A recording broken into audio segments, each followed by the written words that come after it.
it's important. Once you know your body, you're able to manage it well without, anything. And then, so from there, constipation. That's another sign. So it may not exactly be constipation, but slow bowel movement, slow bowel emptying. So you typically should go to the restroom like so we advise that people use the restroom after every meal, not immediately after. But the more fiber content you take, the better. So you're able to move your bowel, which is what we advise. So when you eat a lot of fruits, vegetables, you take the nuts, you're able to move your bowel. So what we advise is that you move your bowel after each meal, not like right immediately. The digestion process will happen and all that, and then you move your bowel. So for somebody that moves the bowel regularly, just find out it's a struggle, and it usually happens around a particular time of the month. Just maybe sometimes just a week before your period. Just start noticing some of these things now. Just start. Then before we get to the vaginal dryness may not come until you attain menopause. But for a lot of people, yes. Most people would complain of or would have low sex drive. They're just not in the mood. They just don't want it. And then you're so irritable. You're just so irritable. You can't take some things. You become a no-nonsense woman. Like, don't bring it close to me. So when you see those signs, you're able to control your emotions. Yeah, because you know. And it's good to know. When we know, we do better. Yeah. Then we go to sometimes it could just be leg pain. Your leg is paining you and something. And you're wondering what's going on. And then night sweat. You just sweat at night. And you're wondering. JK is such a game. Yeah. You just sweat. And then you sweat for just, so it could be around a certain period. And then afterwards, it can be really cold. It can be really bad. But once you know it, there's nothing to worry about. So you'll manage it, don't worry.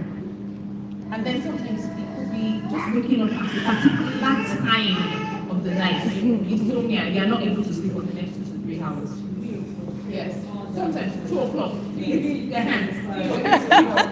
Confession. It's like clock. You will just wake up. Yes. Yeah. So once you know your body like that, what should you do? Because we want you to sleep well. What we advise is for people to have 6 hours of deep, uninterrupted sleep. So it's very, yeah, because you need to sleep. And because if you don't sleep well, you're awake and after praying and all of that, you're like, okay, let me sleep now, but the sleep is not coming. So you become very cranky, restless, you're not as productive as you want to be. You have a list of things you need to check on your to-do list and, so you need to get sleep early so that you can catch up in 6 hours. Yeah, you need to, yes. You need to learn your body. Once your body is talking to you, learn your body. Because in as much as we have all of these changes around us or happening to us, it doesn't excuse us from doing what we're supposed to do excellently well. We're women of excellence. So you can feel this way for about 8 to 10 years before you actually attain. For some people, it's 4 years before you actually attain menopause. And then menopause comes, that 12 months of not seeing your period, you're still going through all of these things, and then vaginal dryness. So when you have vaginal dryness, another thing we teach is intimacy with your partner. Fantastic, you have to be intimate with your partner. Whether you want to do or not, be intimate with your partner. Don't deny your partner.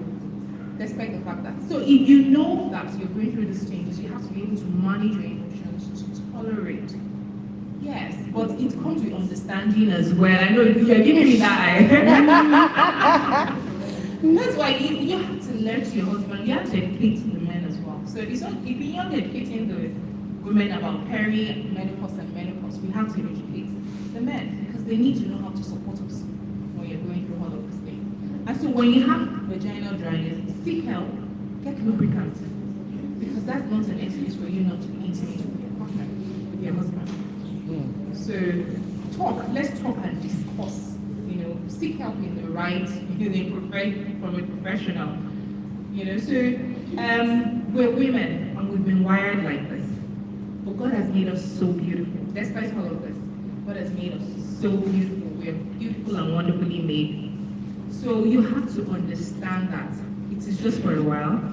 You can manage it. So some people come to they'll come to the clinic with all sorts of symptoms, and they will run a barrage of tests, and then the doctor is so confused. Like, there's nothing wrong. All your tests they're clean, they're fine, and all of that. But once you understand that, okay, this may be what I'm going through, you're able to manage it. So perimenopause can be very bad. Sometimes it can come with depression. Yeah, it can come with depression. You just feel, so depression doesn't mean you're always low on energy. Sometimes you can just be too excited. Yes. It's not just the feeling sad that is depression. Some people are just energetic, they're so excited, and you're wondering, this is not the normal you. Yes. Yeah. So people can be depressed going through all of this. And then people can fall very ill during this period as well, because it's a transition. You're moving from one phase of your life to another. So you just become, there's just one thing or the other, you're always tired, there's no energy to do anything, no drive. You don't even want to do anything at all. You still have to be productive. So, questions? Because I want it to be interactive. Some people may never go through any of those things. Yeah.